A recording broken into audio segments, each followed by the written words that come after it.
नमस्कार फ्रेंड्स, ओंकार ओडिया चैनल रे आपण मानक स्वागत। फ्रेंड्स, आज क्षुद्र भिडियो एक एभली प्राचीन मोहिनी मंत्र को शेयर करुच्ची कि जदि आपण कौन सी व्यक्ति से पुरुष हूँ बा नारी सामने मात्र गोटे थर मन मन उच्चारण कर नौचंती तबे सही व्यक्ति नारी बा पुरुष तत्काल आपनकर वश्यता स्वीकार करिवो, आपनकर समस्त अभिष्ट को परिपूर्ण करिवो। आपनकर जेते मध्य तंत्र मंत्र रही विशेषकर प्राचीन मंत्र गुड़िक खूब शक्तिशाली भाव में कार्य करें। जितेबाला आपनकर कागजर आविष्कृत हो नाला तालपत्र पोथी मानक जो प्राचीन मंत्र गुड़िक जिते आदि मुनि ऋषि मानक द्वारा खोदित होकर लिखा होता ताहा जितेबाला कौन व्यक्ति माध्यम उच्चारित होता है सेतबेले यार शक्ति प्रचंड बेगर कार्य करिथाए। एही एक सिद्ध गुप्त मंत्र को मुझे आपण कल्याणार्थ शेयर करुच्ची। आपण माने वीडियो को शेष पर्यंत देखंतु। प्राचीन ए जो मोहिनी मंत्र ए मोहिनी मंत्रटी को आपण माने आपनकर इच्छा मते जेकोसी प्रकार क्षेत्र में व्यवहार करें। आपनकर प्रेम प्रणयर क्षेत्र हो, चाकरी कर्मवृत्तिर क्षेत्र होता,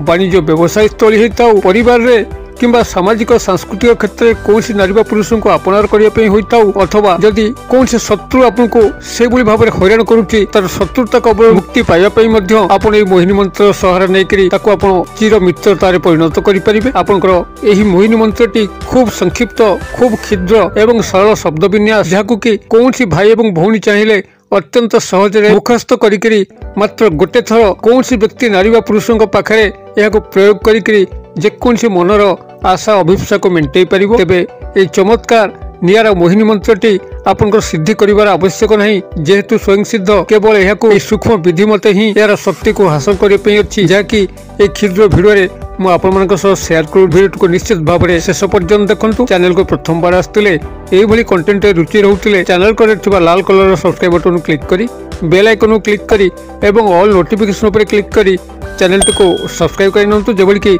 आम जिते आपण सेवार यही तंत्र मंत्र भिडियो अपलोड करूँ सर्वप्रथम नोटिफिकेशन आपण पाखे पहुँचो एवं से सब को आप सर्वाधिक देखिकी किसी ज्ञान आहरण करेंगे। तब फ्रेंड्स एवं नजर पकेबा एक शक्तिशाली प्राचीन मोहिनी मंत्र जहाँ कि जदि आप कौन व्यक्ति से नारी हूँ बा पुरुष सामने मात्र आप गोटे थर मन मन उच्चारण कर मुहूर्त ही आपनकर वश्यता स्वीकार करी। जदि आप निज जीवन में प्रेम प्रणय क्षेत्र में संपूर्ण विफल अच्छा आपनकर कौन स्थान में नुआ लव रिलेशनशिप आरंभ हो पारना किंबा चली प्रेम संपर्क भांगिक ब्रेकअप परिणत होती आपन संपृक्त नारी व पुरुषों सामना को थे जातु एवं यही महामंत्र को सामने थाई मन मन मात्र गोटे थर उच्चारण करूँ एवं चमत्कार को से समय लक्ष्य करूँ। आपन कौन कथबार्ता कर आवश्यक नहीं, जहाँ प्रपोजाल आसो तरफ ही आसो से आपन को निश्चित भाव में पचारे एवं आपनकर हानि लाभ भल मंद कौन अच्छी बोलिक अनुसंधान करेंगे। आपण मैंने यही मंत्रटी केवल सामने गोटे थर उच्चारण करके चुप रही जातु एवं जहाँ किसी चमत्कार संगठित हम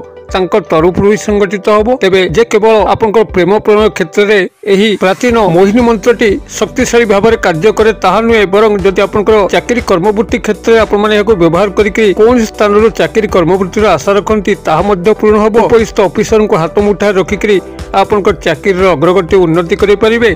कर्मचारी महल कौन नारी व पुरुषों को हाथ मुठा रखिक आपनकर कौन अभिष्ट को परिपूर्ण करें। एभली कि परिवार में आपनकर न्यूनतम स्थिति रोचे कहीं आपको सठिक भाव में फल पाऊना आपनकर स्थान परिवार मध्य नगण्य होकर रोचे।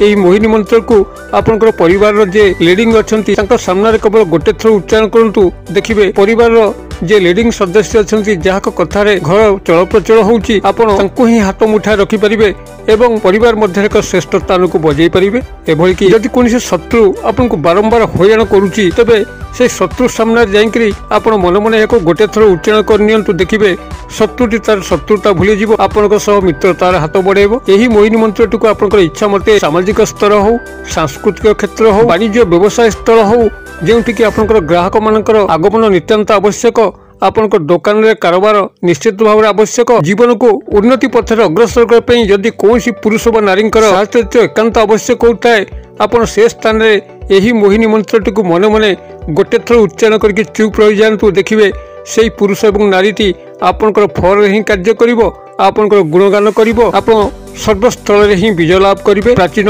मोहिनी मंत्रटी जो शक्ति संपन्न यह केवल आपण मैंने अनुभूति ही आनले जानवे, कारण जेपर्यंत आपण निज भितर कौन मंत्र प्रति अनुभूति आसेनी से पर्यंत मंत्रटी केवल मंत्र होता है। ତାର ଶକ୍ତି ବିଷୟରେ ଆପଣମାନେ ଅବଗତ ନଥାନ୍ତି।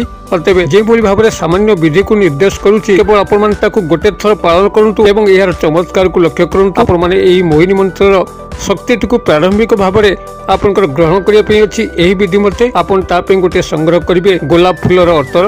ଯଦି ଗୋଲାପ ଫୁଲର ଆପଣଙ୍କୁ ପସନ୍ଦ ନୁହେଁ ତେବେ ଆପଣଙ୍କ ପସନ୍ଦ ମୁତାବକ ଯେକୌଣସି ଅତର ମଧ୍ୟ ସଂଗ୍ରହ କରିପାରନ୍ତି। ତେବେ ମୁଁ ଆପଣଙ୍କୁ ପ୍ରିଫର କରୁଛି ଗୋଲାପ ଫୁଲର ଅତର, ଯେହେତୁ ଏହି କ୍ରିୟାରେ ଗୋଲାପ ଫୁଲର ଅତରର ସର୍ବାଧିକ ଭୂମିକା ରହୁଛି। ଗୋଲାପ ଫୁଲର ଅତରଟିକୁ ଆପଣମାନେ ଯେକୌଣସି ସ୍ଥାନରୁ ସଂଗ୍ରହ କରିପାରିବେ। ଆପଣଙ୍କର ପରଫ୍ୟୁମ୍ ଦୋକାନ ହେଉ, ଷ୍ଟେସନାରୀ ଦୋକାନ ହେଉ କିମ୍ବା ଅନ୍ୟ କୌଣସି ସ୍ଥାନରୁ ପୂଜା ସାମଗ୍ରୀ ମଧ୍ୟ କଂସାଇ ଭାଇ ପୁଟୁଳି ବୁଣିଆ ଦୋକାନରୁ ମଧ୍ୟ ଆପଣମାନେ ଏହି ଗୋଲାପ ଫୁଲର ଅତରଟିକୁ ଆପଣମାନେ ସଂଗ୍ରହ କରିପାରିବେ। ଟିକେ ଦାମୀ କମ୍ପାନୀର କିଣିଥିବେ, ଯାହାକି ଆପଣଙ୍କର ଅତରଟି ବିଶୁଦ୍ଧ ଭାବରେ ଆପଣମାନେ ସଂଗ୍ରହ କରିପାରିବେ। ଏହାକୁ ଆପଣମାନେ ପ୍ରାଥମିକ ଭାବରେ ସଂଗ୍ରହ କରିସାରିଲା ପରେ ଯେକୌଣସି ଦିନର ସନ୍ଧ୍ୟା ସମୟରେ ଅପରାହ୍ନ 5ରୁ ଆପଣ ଯେତେବେଳେ ସାୟାହ୍ନ କାଳ ଆସୁଛି, ସଞ୍ଜ ବେଳ ଯେତେବେଳେ ବୃନ୍ଦାବତୀ ଚଉରା ପାଖରେ ମା ଭଉଣୀ ମାନେ ସନ୍ଧ୍ୟା ଧୂପ ଜାଳିଥାନ୍ତି, ଆପଣ ସେହି ସମୟରେ ହିଁ ଏହି ଗୋଲାପ ଫୁଲର ଅତରଟିକୁ ଯଦି ପୁରୁଷ ଦକ୍ଷିଣ ହସ୍ତରେ ଧରିବେ ଏବଂ ନାରୀ ହୋଇଥିଲେ ବାମ ହସ୍ତରେ ଧରିବେ, ଧରିକିରି ଦକ୍ଷିଣ ଦିଗ ମୁଖ ହେଇକିରି ଏଇ ଯୋଉ କ୍ଷୁଦ୍ର ମନ୍ତ୍ର କହୁଛି, ଯାହାକି ପ୍ରାଚୀନ ଶକ୍ତିଶାଳୀ ମୋହିନୀ ମନ୍ତ୍ର,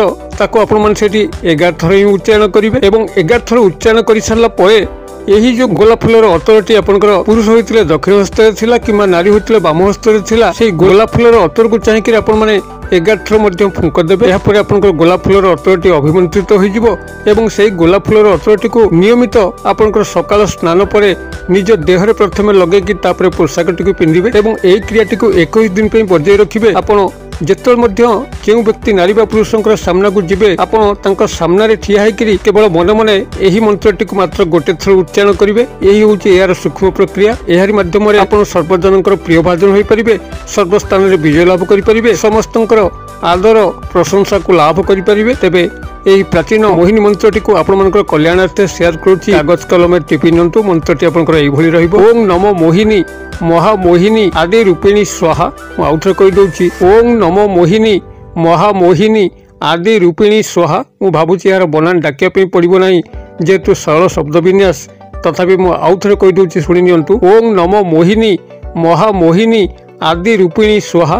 ଆଦି ଆପଣଙ୍କର ବନାନ ରହୁଛି ଆ ଦ ହର୍ଷେକାର ଦି ଆଦି ରୂପିଣୀ ର ଦୀର୍ଘକାର ପ ହର୍ଷେକାର ଣ ଦୀର୍ଘକାର ରୂପିଣୀ ସ୍ୱାହା। ଓಂ ନମୋ ମୋହିନୀ ମହାମୋହିନୀ ଆଦି ରୂପିଣୀ ସ୍ୱାହା। ମୁଁ ଆଶା କରେ ଆପଣମାନେ ମନ୍ତ୍ରଟିକୁ ସଠିକ ଭାବରେ ଟିପି ପାରିଥିବେ। ଆପଣମାନେ ମନ୍ତ୍ରଟିକୁ ଏହି ବିଧି ମତେ ବ୍ୟବହାର କରନ୍ତୁ ଏବଂ ସର୍ବସ୍ଥାନରେ ବିଜୟ ଲାଭ କରନ୍ତୁ। ଯଦି ଭିଡ଼ିଓର ବାର୍ତ୍ତା ଆପଣଙ୍କୁ ପସନ୍ଦ କରୁଥିବ, ନିଶ୍ଚିତ ଭାବରେ ଏହାକୁ ହୃଦୟରୁ ଗୋଟେ ଲାଇକ୍ କରିବେ, ସାଙ୍ଗସାଥି ମହଲରେ ଯଥେଷ୍ଟ ମାତ୍ରାରେ ସେୟାର କରିବେ। ଭିଡ଼ିଓର କ୍ଷୁଦ୍ର ପରିସରରୁ ମୋତେ ଏଇଠି ଆଜି ବିଦାୟ ଦିଅନ୍ତୁ। ପୁଣି ଆପଣମାନଙ୍କ ସହ ଦେଖା ହେବ ଆଉ ଏଇଭଳି ଏକ ଶିକ୍ଷଣୀୟ ଭିଡ଼ିଓରେ।